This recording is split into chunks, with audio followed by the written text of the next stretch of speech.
Hey everybody, we've got a special video for you today, sponsored by Renfield, the new Universal movie that just hit theaters today. Renfield is a fresh twist on a classic gothic tale. Chelsea and I saw an advanced screening of it, and it's filled with awesome action sequences and a scenery-biting Nick Cage. There are also a whole lot of kills, and they go all out with the blood. Much like a certain flat-topped friend, Renfield is built from the bones of monster movies past. And if you're talking movie monsters, you can't get more classic than Universal. From 1931 to 1956, over the course of 25 years and 41 films, Universal defined horror, from forever weary werewolves to eternally miffed mummies, from neck bolts to neck gills, from fangs to, more fangs. The classic Universal monsters have left their mark on the genre in more ways than anyone can count. But counting's kind of my job, so I'll give it a shot anyway. Consider this a speedrun kill count of the Universal monster movies.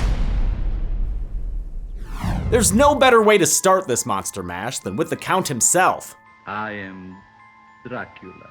Although he existed long before, both in universe and out, Dracula bid Universal's Monsterverse good evening in 1931. The Transylvanian trickster had already been dead for over 500 years when he asked Renfield to find him a summer home in sunny London, a city of high society and low necklines. Although later depictions would make him more of a romantic, the Universal Drac was mostly out for blood, though he did tend to prefer it from prettier clavicles. We all know he sucked, but he could also hypnotize entry-level assistants, turn into a bat or wolf, and even conduct electricity with his ring. At least he could that one time he did it. Turnoffs include wolfsbane and mirrors, and he can be killed by sunlight and stakes through the heart. Those get him a lot, too. He's the only Universal monster that pretty explicitly dies at the end of every movie he's in. Of course, the Count was able to dish out death even more than he suffered from it. In the original Dracula, the Prince of Darkness cost 14 kills out of the movie's 15 total. It's the second highest body count by any monster in a single movie, and you can double check my work in the kill count episode. Trust me though, it's correct. There's a reason Bela Lugosi kickstarted the Universal Monsters canon. In my kill count, I mentioned the Spanish language version of Dracula, which starred Carlos Villarreal and was shot on the same sets after the English language crew wrapped for the day. Despite being a sister production though, it pulled back on the bloodshed, with a still respectable 6 kills by Dracula out of 7 total. Dracula was staked through the heart at the end of both of those films, but the re-dead undead count was just getting started. Bela Lugosi didn't reprise his role in 1936's Dracula's Daughter, but a wax dummy was made in his image and stood in for the Count's corpse. His body is ritualistically burned, netting him 0 kills, but his pride and joy nabbed 4 in the film, a regular chip off the old bat block. Dracula's flesh and blood, but mostly blood, kept up the family business in 1943's Son of Dracula. Although dear old dad is an undead deadbeat, he's nowhere to be found in the film, but his bouncing baby bat is played by Lon Chaney Jr., a name that'll sound like an echo by the end of this video. Dracula was resurrected in 1944's House of Frankenstein, when the steak was pulled out of his non-extra crispy corpse. But again, the role was Lugosi-less. The Count was now played in a more novel-accurate form by John Carradine. The mustache didn't do his bloodlust any favors, as he only scored 1 kill out of 12 total in the film. Probably didn't help that he died by dawn's early light 10 minutes after returning to the land of the living. Despite Drac's second demise, Carradine flapped around for the following year's House of Dracula, but he put in an even worse showing here, with 0 kills out of 6 in his own house, and dying the exact same way. Dracula ended his reign of sucking alongside most of the other monsters in 1948's Abbott and Costello Meet Frankenstein. Lugosi might have made his triumphant return to the role, but the numbers didn't return with him. Drac only netted 1 out of 4 kills total. Not bad for a comedy though, and he did manage to take down the Wolfman, even if he drowned with him. That makes a grand total of 22 Count kills counted out of 49 total, across 6 movies and 3 actors.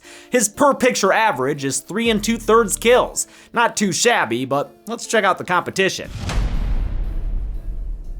The history of Frankenstein's monster is in shambles. Literally, he's the patchwork brainchild of Dr. Henry Frankenstein, the prototypical mad scientist trying to play God. And to his credit, he did. Stitch together a bunch of grave-robbed limbs, drop in a criminally deranged brain, stick it outside when the forecast calls for storms, and you've got one of the most sympathetic monsters in movie history. In the early films, he was capable of rudimentary speech, but his abilities dwindled over time between nullified deaths and less successful experiments. experiments, until eventually he could neither talk nor see. That's why the default Frankenstein impression is so touchy-feely. His only real weakness is his fear of fire, but that should be okay as long as he doesn't end up in a series of burning buildings. Oh, well, shit. Boris Karloff grunted his way into horror history with 1931's Frankenstein, released just 10 months after Dracula. It's a performance every bit as iconic as Lugosi's, though with a slightly smaller bite. Frank would rack up 3 kills out of 5 total in the film, before a mob of angry locals torched his windmill hideout. Though I erroneously counted him on my kill count episode, 1935's Bride of Frankenstein revealed that he survived by falling into a convenient well. Minus the greatest hits flashbacks featured in the sequel, the monster claimed 7 out of 8 kills in Bride, including his own sacrificial self-destruction of the doctor's latest lab. 1939's Son of Frankenstein sees his familiar corpse moved to the family crypt, where the original Mad Doctor's mad son finds him and decides to try again. In Karloff's final performance in the role, the monster racks up 3 out of the movie's 4 kills and sinks to his most permanent death yet in a vat of molten sulfur. But you know what they say, you just can't keep a good monster down. The abomination of science was blasted out of the sulfur and revived in 1942's The Ghost of Frankenstein. Lon Chaney Jr. takes over the role for the first and only time, cementing his record as the only actor to play 4 different Universal monsters. Bela Lugosi gets partial credit though, since he voices the monster once his brain gets swapped with the hunchbacked Igor. Co-pilots aside, the monster nabs 5 kills out of 13 total in Ghost, and goes out in another towering inferno. Bela Lugosi lost the voiceover gig, but took over the monster's stumbling in 1943's Frankenstein Meets the Wolfman, the first Universal monster crossover film. He's thawed out of the ice beneath Castle Frankenstein, kills none out of the movie's 5 victims, and drowns in a flood with the Wolfman. Pretty poor showing there, Frank. 1944's House of Frankenstein thawed him out again, but Freezeburn turned him into Glenn Strange, who wore the platform boots for the rest of the series. At least he gets some points on the board this time, killing 3 out of 12 total victims. He also got to go out on his own terms, marching into quicksand with Boris Karloff's Mad Doctor in his arms. I swear, these Universal monster actors drew their roles out of a hat sometimes. 1945's House of Dracula undoes that second poetic death by having the monster discovered in a cave where the quicksand just kinda spills out of. He's catatonic for almost the entire movie, which explains why he gets 0 kills. Damn, another poor showing. And they couldn't even afford new footage for his fiery death. Frank should probably consider moving closer to water. Then again, 1948's Abbott and Costello Meet Frankenstein revives him as a museum exhibit and kills him for good with a burning dock surrounded by water. Just can't catch a break, that monster. He brings his kill count total to a fitting end by hurling one last lab assistant out a window. Although Frankenstein's school project can claim more actors than Dracula with 4 and more movies with 8, he just can't claim the same killer instinct, since he only had 22 kills out of the 57 total in his movies. That gives him a per movie average of 2 3/4 kills.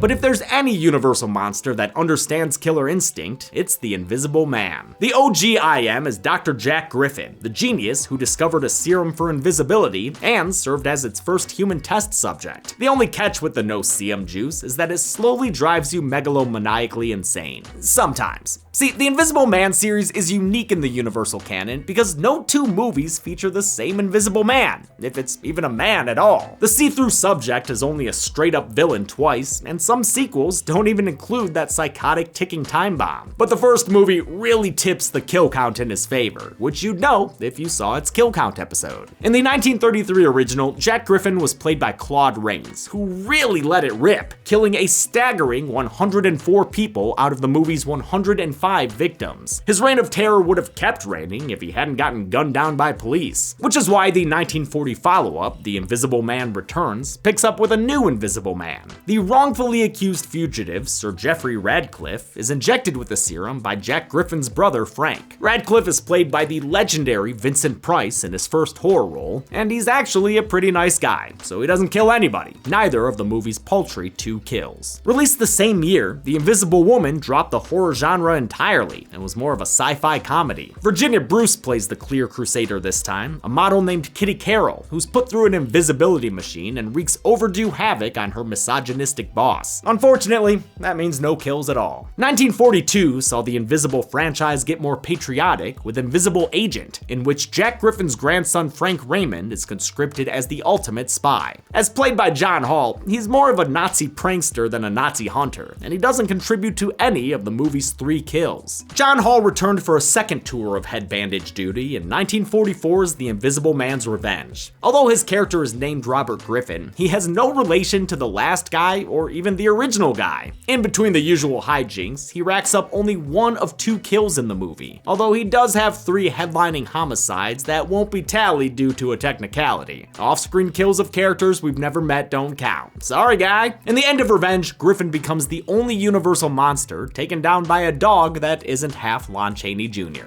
Vincent Price reappeared, or rather didn't, in an uncredited cameo in the closing seconds of 1948's Abbott and Costello Meet Frankenstein. Although the character's name isn't specified, this does make Price the only actor to plausibly play the same Invisible Man twice. The comedic duo would spend more quality time with the character in 1951's Abbott and Costello Meet the Invisible Man. Once again, however, this would be a different Invisible Man entirely, a famous boxer named Tommy Nelson, played by Arthur Franz. There's only 1 kill in the movie, and Nelson's not even responsible for it, a far cry from the triple-digit days of Invisible yore. Now, Jack Griffin alone outkilled all the other monsters combined, but for the sake of fairness, we'll still take averages. Invisible People claimed 105 souls out of a possible 117 across 7 movies, 6 characters, and 5 actors. That's Universal monster math. That gives them a per movie average of 15, by far the most out of any of these characters.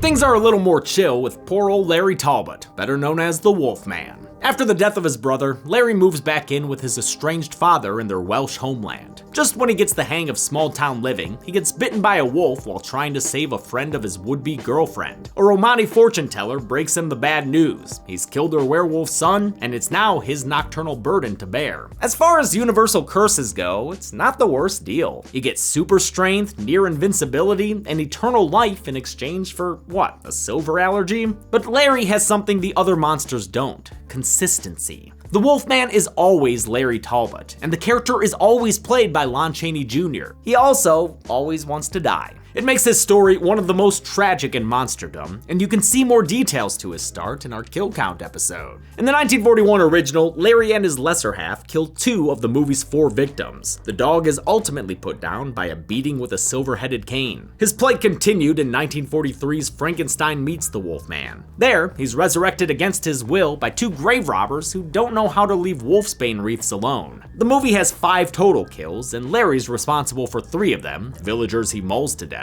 before drowning in the main event alongside Frankenstein's monster. But Transylmania wasn't over just yet. In 1944's House of Frankenstein, both contenders defrosted, ignored each other, and died in completely unrelated ways. Still, the Wolfman claimed 2 kills of the movie's 12 total before getting his belly scratched by a silver bullet. If that's too much of a bummer, 1945's House of Dracula simply pretended that never happened, so Larry could finally find a little peace. Out of 6 total kills, he only nicks 2, but the last is no less than the Frankenstein monster, trapping him in his final burning building. Larry walks off into the sunset at the end, all man and no more dog. Just kidding, he's still half dog in 1948's Abbott and Costello Meet Frankenstein. He only gets 1 of the movie's 4 kills, and even dies in the process, but at least he drags that batster down with him. A fittingly tragic and unfittingly very funny end for Larry Talbot. Despite his make love not werewolf philosophy, Larry racked up 10 kills out of 31 total in 5 movies, giving him an average of 2 kills per full moon. At least he has the distinction of killing the most other Universal monsters of any Universal monster, counting both Dracula and Frankenstein's Golden Boy among his trophies.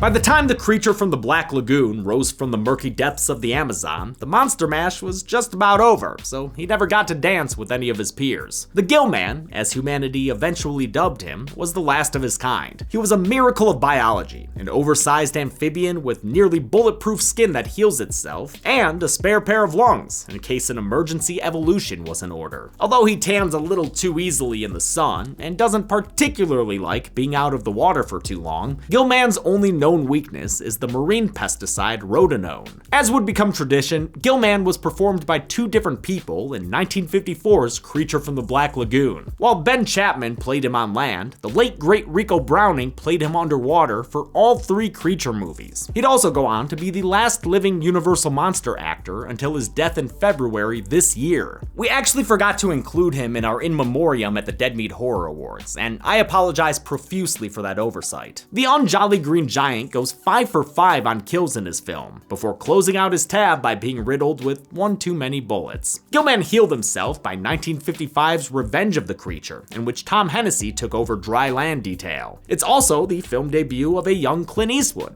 Look at that. Despite the creature's vengeance implied in the movie title, he only clawed 3 people before meeting the exact same fate. No, really, like the exact same. It's the same shot again, only this time the Gillman sinks in the significantly less exotic waters of Jacksonville, Florida. The fish still had a little more fight left in it for 1956's The Creature Walks Among Us, and I do mean a little. After getting torched beyond self-repair in his natural habitat, the swimming spectacle became an air breather, spending most of his time above sea level, with Don McGowan wearing the now pointless gills. Out of 3 total kills in the movie, he only gets 2 before enjoying a long, existentially disturbing walk on the beach. Gillman had a comparatively short tenure, but he still managed to waterlog 10 people out of 11 total in just 3 movies, giving him an impressive average of 3 1/3 kills each. Universal's grouchiest monster is also the only one played by multiple actors every trip around the lagoon. Now, Universal's quietest monster is a bit confusing when it comes to continuity. Like the Invisible Man, the mummy that shows up on stamps was technically only in 1 movie. Imhotep was an Egyptian priest obsessed with resurrecting his lost love Ankhesenamun, and mummified alive for his crimes against nature. Centuries later, some archaeologists decided reading a resurrection scroll next to his dead body couldn't hurt. This caused him to return, after which he went undercover as a historian to secretly search for the modern reincarnation of his old flame. Imhotep had hypnotic powers of suggestion and brainwashing, and even powers over death itself. The only way to kill him was equally arcane, the destruction of the scroll that woke him up in the first place. The other mummy, who appears in all the other mummy movies, is Karis, a bit of a chump by contrast. In his original, less dusty life, he was a prince who tried to cheat death by giving sacred Tana leaves to his gone-too-soon princess. Like Imhotep, he was buried alive, but his sentence was a little worse. He became a vending machine of vengeance. Feed him 3 Tana leaves and he'll wake up to do whatever his priestly feeder wants him to. The more he eats, the stronger he gets, but after 9 leaves, he starts shuffling to the beat of his own drum. His only ability is brute force, and even that dwindles unless he wets his whistle. But the guy can take an absolute licking and keep on ticking. His movies don't take place over 50 years for nothing. Imhotep may not be that durable in 1932's The Mummy, but Boris Karloff sure makes him memorable. He only kills 3 out of the movie's 19 total victims, but he deserves bonus points for literally scaring a man insane and eventually to death. As soon as the unholy scroll of Thoth goes up like a campfire though, he dies of a bad complexion.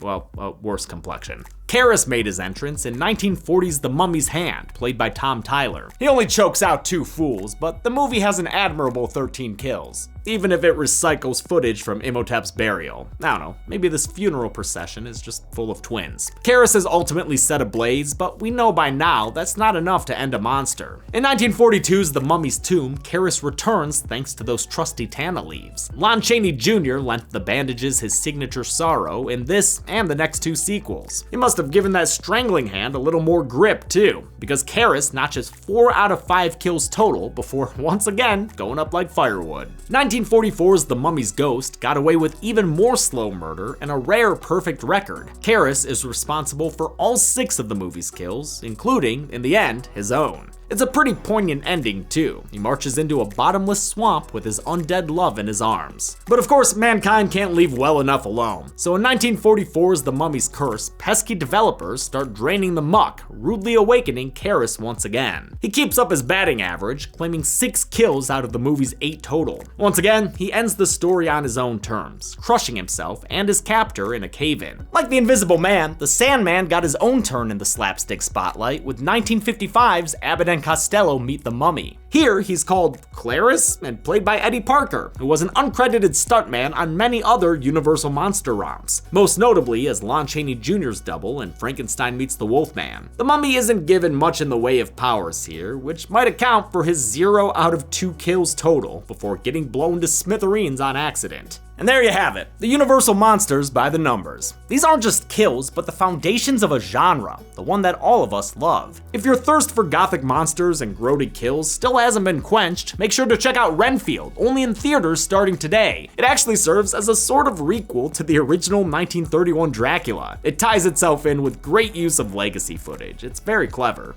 I've got a kill count next week for you that I'm hosting before I go on a little bit of a break. But until then, I'm James A. Janisse, and this has been the Universal Monsters Kill Count Speedrun.